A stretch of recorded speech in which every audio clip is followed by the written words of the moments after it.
interview. They are like the most of the journalistic ones that today are all of on the TV networks. So something is actually, the house is actually burning, and the guy is clearly startled and totally disoriented by the fact that the house is entirely burning. And the interviewer now is asking an extremely intelligent and probing question. How do you feel about that? This is how we get insulted. This is how people feel on how we are such low forms of life that they put this stuff in front of us and they call this insightful journalism and whatnot. But on occasions, you get somebody who's a real genius, who strikes something that allows people to reflect. So I heard this interview, and there is this interviewer who goes to one of the world-renowned physicists from Oxford, and he's in front of him, and he asks him the following question. He says, from all of the advances of modern physics, what do you think we should celebrate? And right then I knew that this is not a question for the faint-hearted. And here is the answer that the guy gave him. He says, the most amazing thing I find, this is a learned person in the field on which the question was asked, these are called experts, he says, is that the world that we live in is intelligible. That we actually have the capacity to understand the world that we are part of.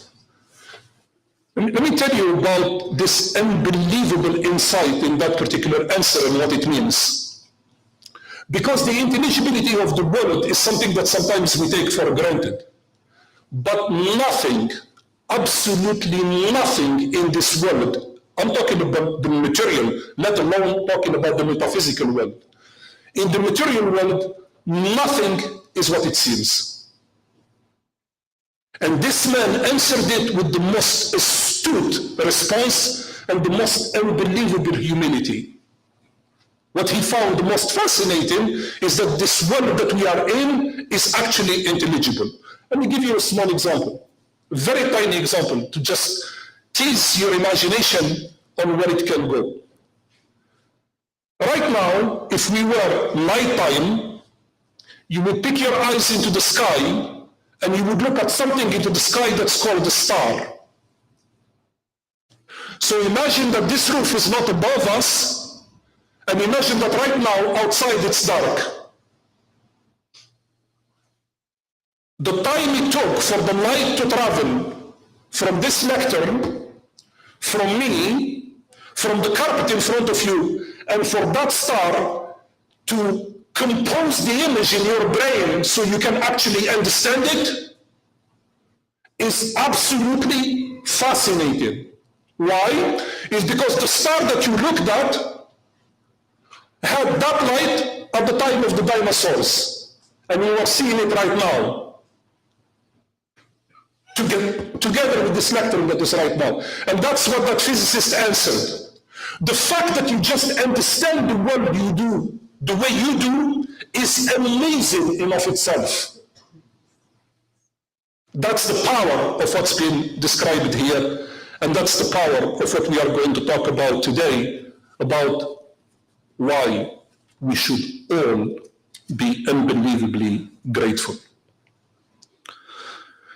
The Islamic perspective of gratitude has made the corpus of knowledge inside Islam write literally hundreds of books about it.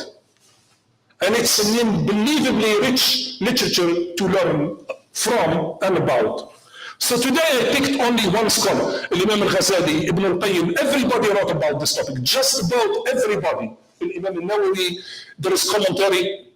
Also, I can go on and on and on. I picked only one today that dedicated the book because I like the title very much. And it's a scholar called Ibn Abi Dunya. He lived around 823 to 894 in Baghdad. And the book that he published is called Ash-Shukru Lillah, Giving Thanks to Allah. That's the book that he has put together. And because he was a muhaddith, a specialist of hadith, the entire book is a collection of all of the hadiths that the Prophet ﷺ has given some wisdom about or some ideas about, to the community so he can teach them about the value of gratitude as a virtue into our community. Obviously, it will take too long to go through the entire book, but there was something that struck me into reviewing the book one more time and reading it in preparation for this sermon today. And that is in rereading it afresh, it's the first time that I realized something, that one of the intentions of the author was not to develop a thesis about the intellectual understanding of gratitude. He was actually making a case for a recipe to cultivate gratitude as a Muslim. Are you with me? These are extremely important ideas. So instead of somebody writing a PhD thesis to show you where they got the idea, the authenticity of the sources, what innovation they brought and whatnot, and they submit it to a jury in order to say that the book is worth publishing, that's not what he did. He might have, but one of the new readings gave me insight on, in fact, what he actually wrote was a prescription, a manual on how a Muslim cultivates gratitude via practice. And suddenly I got very excited. So I took the entire book, and basically I cannot do it justice. I summarized it into 5 steps. I am certain that I am wrong because I did injustice to many of the other advices in the book. But because we have only time for 5, I'll deal only with these 5 steps. He starts with the first one, and in my own language, I'm going to call step 1. If you want to cultivate gratitude inside you as a Muslim, first prerequisite to get into the game, render to Allah what belongs to Allah. That's what I call it. So if you want to get into the game, if it's important to you to cultivate gratitude, and you want to get in the game of elevating that value inside you, the first price you need to pay to get into the game is to render to Allah what belongs to Allah. So what's that in the language of the author and the hadith of the Prophet ﷺ? The author says, the Prophet ﷺ said, Allahumma inni a'udhu biridhaka min sakhatik. So this is a prayer that the Prophet ﷺ used to pray frequently. And it translates like this. Oh Allah, I seek refuge in your pleasure from your anger. O Allah, I seek refuge in your pleasure from your anger. The hadith goes on to say, وَأَعُوذُ بِكَ وَأَعُوذُ بِمُعَافَتِكَ مِنْ عُقُوبَتِكَ. Probably the best way to translate this. And I seek refuge in your forgiveness from your punishment. And then the hadith goes on to the next piece. وَأَعُوذُ بِكَ منك لا أحصى ثناء عليك أنت كما أثنيت على نفسك. This is the core of the hadith of the anti of cultivating gratitude. The Prophet ﷺ prayed in the following way. He said to Allah, I cannot fully praise you. So stay with me on this. This is kind of the heart of the hadith. So the Prophet ﷺ is on his knees, or probably with his head down on the ground, and he wants to confess in this intimate moment how he feels about his love and his creator that's called Allah. So the way he admits to him in this confession is that I cannot fully praise you, for you are as you have praised yourself. Why did I start here? You see, one of the important things about cultivating gratitude is the awareness that you are getting a gift given to you that sometimes on occasions, to be quite frank and sincere about it, you are not deserving of it. Sometimes we say it jokingly, like we are in a marital relationship, and we say it jokingly. I go to my spouse and I say, I don't know what's wrong with you, why you ever accept me to be your husband. This is a sense, it's not a sense of false modesty or a sense of self-humility. It's a sense of realizing that when you are in the presence of greatness, what the other has done for you. What the other has done for you. And this is the way that the Prophet ﷺ felt about his Creator. Oh Allah, I owe you everything I am. And that's what you mean to me. My advice is, we don't have this as a starting point, our chances at cultivating gratitude will be very low. That's step one. Step two, count your blessings every day. I recently read the book and I found it was fascinating on how the author made the case.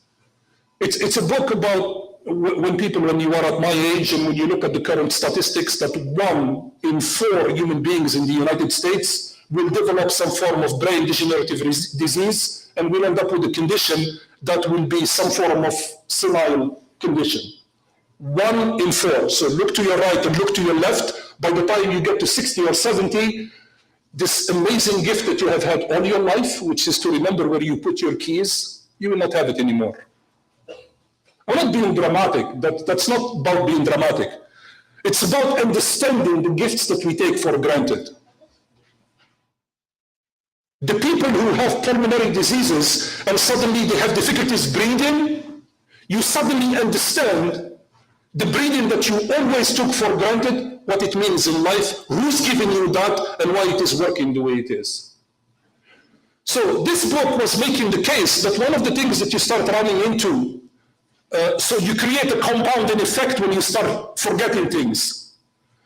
It's amazing. When you start forgetting things, the only thing you remember is that you are forgetting.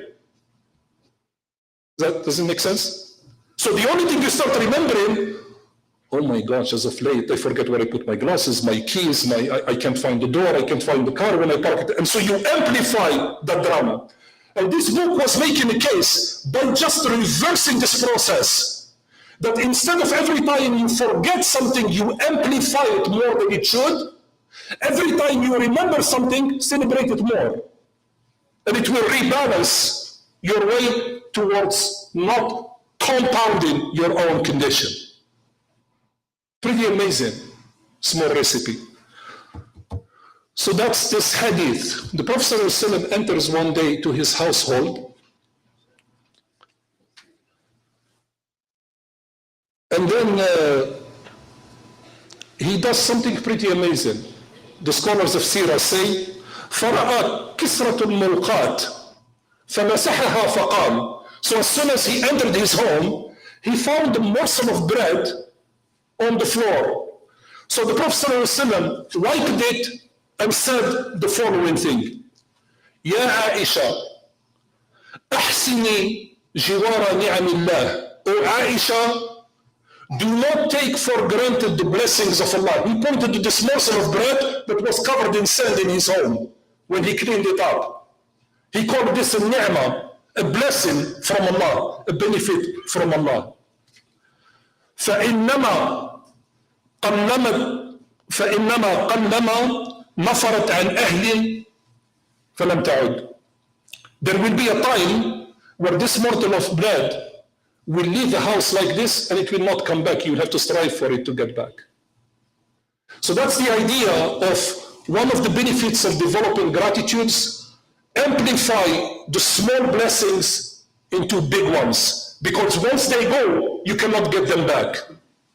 And having an eye that becomes very sharp to celebrate the small blessings is actually very, very hard work. Because we are hardwired to always look at the grass on the other side as being taller than our own yard. It's always greener and better and taller. If we tune that wiring back, then I think we'll do something very special. Step number 3, inshallah, and we're coming to the 2 last ones after that.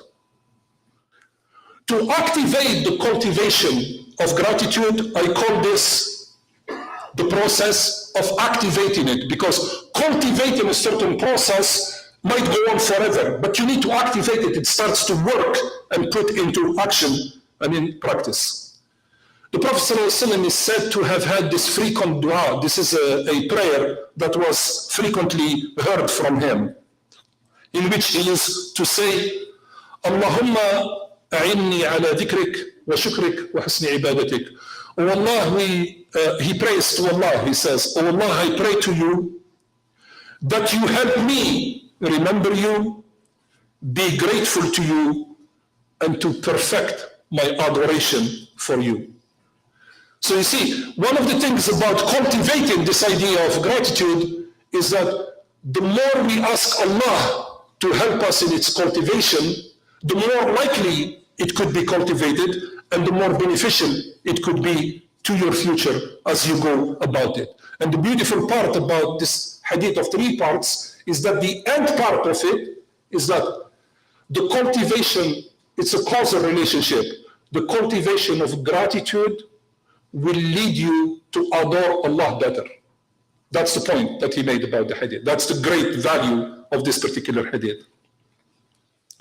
The 4th one, I call it, whenever you get a blessing from Allah subhanahu wa ta'ala, make it count. Make it count. Put it to the service of Allah. This is what the scholars used to say about this gift. كل نعمة لا تقرب من الله فهي بلية. Every gift that you have that does not invest you in getting closer to Allah, it is actually a liability. Think about it. Think about it. Yanis Varoufakis, the great Greek economist, has this work as of late, where he speaks of the rise of a new class of power holders around the world. These are the ones that are basically controlling all of the information of the world.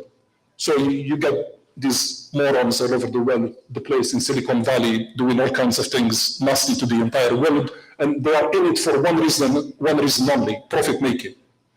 So when you get the rise of that particular class, one of the problems that you have in that particular class, these things that supposedly you get for free, you get nothing for free. Somebody is putting you to use. So you're training a bot, so it trains you, so you train the bot to make it train you, so you can buy more, and the bot knows what you want to buy, so it offers you more things you like, so you tell it, you're good, you gave me the things I like to buy, so it trains you, and that vicious circle goes on forever. The point about this idea of making it count is to snap out of this maddening cycle of commercializing and figuring out ways in which when you take that particular blessing, how are you using it to get closer to Allah? Not how are you using it in order to accumulate whatever it is that you are trying to accumulate, so it becomes a show and tell exercise. And in conclusion, step 5, and this is really, so listen, there were 2 key things in this entire khutbah. The idea of cultivating gratitude because it's a virtue that allows you to come close to Allah. That's the key one. The second key one is this closing remark, which is step number 5. I'm going to read it first, and then inshallah we will comment upon it in 1 minute and close the khutbah. I call this step 5, put the blessings of Allah on you on display. قال رسول الله صلى الله عليه وسلم إذا أنعم الله على عبده نعمة أحب أن يرى أثر نعمته على عبده. When Allah subhanahu wa ta'ala bestows a benefit upon you, He wishes to see that benefit displayed on you. Let me tell you why this is extremely important. I don't know who got this or why this was ingrained in the minds of Muslims, and I know it's a bad idea, but I know how we got here. Is this idea that somehow the way you show that you are an authentically genuine, engaged Muslim, totally dedicated to the service of Allah subhanahu wa ta'ala, you should maybe walk in rags and you never appear in some way that is handsome and elegant. And you should demonstrate that you are very frugal with everything, so you throw away everything that's good. And as such, you go to some Muslim places and you look at some Muslims gathered collectively together, and the thing looks like a dump. That is not the intent of this religion. It's made very clear by this hadith here that when Allah subhanahu wa ta'ala gives you a gift, to some it is the gift of knowledge. Put that knowledge to the service of Allah. To some it's the gift of wealth. Put that wealth to the service of Allah. To some it's the gift of skill, operational skill or leadership skill. It doesn't matter what it is. Put that gift to the service of Allah. To some it's health, to some it's reputation, to some it's clout, to some it's wit, to some it's wisdom. Whatever it is, let that come out. Let that be the 1,000 lights that color the amazing beauty of our community. Not under the pretenses of modesty. Oh, you gotta be careful about this. At least somebody feels slighted. No, it depends on the intention that you came up with here. If you are going with that intention to boast on anybody else, that's obviously a terrible idea. But the idea of to put in display the amazing beauty and the amazing success and the amazing things in our community, it is part of our deen. Taking together these 5 steps, inshallah, will have the potential of taking our hearts and cultivating in them the love of gratitude and have that gratitude directed to the pleasure of Allah subhanahu wa ta'ala. أقول قولي هذا واستغفر الله لي ولكم فاستغفروه فيفوز المستغفرين.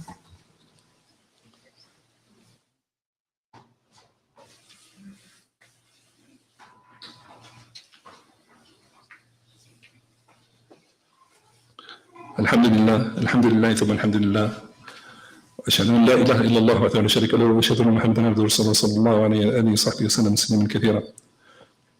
We have received a request to make a dua for Brother Zahid's brother, a long-time community member here who currently is in ICU fighting a difficult medical condition. So inshallah this dua will be dedicated to him. ربنا آتنا في الدنيا حسنة وفي الآخرة حسنة وقنا عذاب النار. اللهم لا تدع لنا ذنبا إلا غفرته ولا هما إلا فرجته ولا دينا إلا قضيته ولا مريضا إلا شفيته ولا مريضا إلا شفيته ولا مريضا إلا شفيته. اللهم رب الناس أذهب البأس اشف أنت الشافي شفاء لا يغادر سقما أبدا ولا مبتلا إلا عافيته ولا ضالا إلا هديته ولا غائبا إلا رددته ولا مظلوما إلا نصرته ولا أسيرا إلا فككته ولا ميتا إلا رحمته ولا ميتا إلا رحمته ولا ميتا إلا رحمته. عباد الله أوصيكم ونفسي بتقوى الله وأقم الصلاة إن الصلاة تنهى عن الفحشاء والمنكر والبغي. صلى الله على سيدنا محمد وعلى آله وصحبه وسلم. الله أكبر الله أكبر. أشهد أن لا إله إلا الله. أشهد أن محمدا رسول الله. حي على الصلاة حي على الفلاح.